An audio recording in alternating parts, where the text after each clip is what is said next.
মানুষের জীবনে বিনোদনের বিভিন্ন ধরনের উপকরণ থাকলেও সিনেমাকেই ধরা হয় প্রথম এবং প্রধান উপকরণ।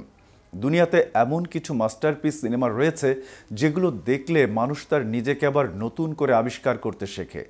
এসব সিনেমার চরিত্রের মধ্যে অদ্ভুত কিছু জীবন লুকিয়ে থাকে। হতাশায় বিপর্যস্ত হয়ে যে মানুষটা নিজেকে চিরতরে শেষ করে দেওয়ার সিদ্ধান্ত নিয়েছে, সেও হয়তো এসব মাস্টারপিস সিনেমাগুলো দেখার পরে ভাবে, আর একটু চেষ্টা করে দেখি না।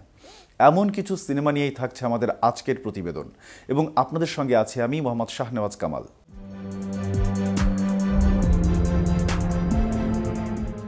Number 1, into the wild. সত্য ঘটনা অবলম্বনে লেখা বই থেকে বানানো এই সিনেমাটি মুক্তির পরে দর্শক হুমড়ি খেয়ে পড়েনি সেটা ঠিক, কিন্তু ধীরে ধীরে এই সিনেমার কথা লোকের মুখে মুখে ছড়িয়ে পড়ে।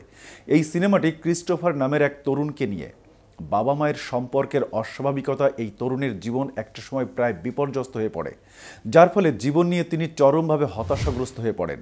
এরপর একদিন তিনি সিদ্ধান্ত নিলেন যে এই জীবন সংসার থেকে নিজেকে গুটিয়ে নিয়ে প্রকৃতির মাঝে হারিয়ে যাবেন, বন্ধুত্ব করবেন বিশাল এই প্রাণ প্রকৃতির সঙ্গে। এরপর একদিন তিনি নিজেকে খুঁজে পাওয়ার জন্য যাত্রা করেছিলেন আলাস্কার ধূসর প্রান্তরে। এমনই অসাধারণ গল্পের নির্মিত মাস্টারপিস এই সিনেমাটি। Number 2, 3 idiots. আলোচিত এই সিনেমাটি দেখেনি এমন হয়তো খুঁজে পাওয়া একটু কঠিন হবে বাংলাদেশে। 2009 সালে মুক্তির পর আমির খানের এই সিনেমা সিনেপাড়ায় জমিয়েছিল ব্যাপক হই হুল্লোড়। হাস্যরসের ছলে এই সিনেমা আমাদের বলেছে জীবনের নিগুড় অর্থ। জীবন মানে রেস্ট নয়, বুঝে না বুঝে ছুটে চলার নাম নয়। Number 3, 170 hours. এই সিনেমায় দেখা যায় আমেরিকান এক যুবককে, যার নাম অ্যারন লি, পেশায় একজন মেকানিক্যাল ইঞ্জিনিয়ার। এই যুবকটির একমাত্র নেশা হলো অ্যাডভেঞ্চার। পাহাড়ে চড়ার সুযোগ পেলে তার আর কিছুই লাগে না। এমনই এক একাকী অ্যাডভেঞ্চার ট্রিপে তার একটি হাত আটকে যায় গ্রিক হাতে ঢালে এক পাথরের ফাঁকে, যার ফলে বাহিরের পৃথিবীর সঙ্গে তার সব রকমের যোগাযোগ বন্ধ হয়ে যায়। মাথার উপর দিয়ে মাঝে মাঝে বিমান যাচ্ছে, কিন্তু অ্যারন লিকে দেখতে পাচ্ছে না কেউই। এই নরক থেকে লি মুক্ত হতে পারবে তো? Number 4, the pianist.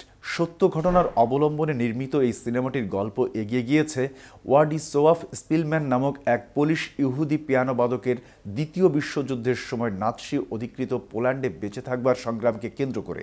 বিখ্যাত এই ক্লাসিকের যুদ্ধকালীন পোল্যান্ডে এর নাৎসি নিষ্ঠুরতা যেমন উঠে এসেছে, তেমনি ঠিক সমান্তরালভাবে চলে এসেছে স্পিলম্যানের যুদ্ধকালীন ভয়াবহতার পরিবার পরিজনহীন বেঁচে থাকার গল্প। Number 5, saving private Ryan. এই সিনেমাটিও দ্বিতীয় বিশ্বযুদ্ধ নিয়ে নির্মিত। পরিচালক স্টিভেন স্পিলবার্গ তার নামের মর্যাদা রেখেছেন। রায়ানকে বাঁচানোর গল্প তিনি বলেছেন তার মতো করেই। শত্রুর প্রতিরক্ষা বুদ্ধ ভেদ করে আমেরিকান যোদ্ধা রায়ানকে বাঁচানোর যে প্রাণান্ত চেষ্টা, সেটা দেখে জীবন নিয়ে আপনার সমস্ত বিতৃষ্ণা কেটে যাবে। এই ছিল এখনকার মতো। পরবর্তী ভিডিও দেখার আমন্ত্রণ জানিয়ে এখানে শেষ করছি। এতক্ষণ কেটিভির সাথে থাকার জন্য ধন্যবাদ।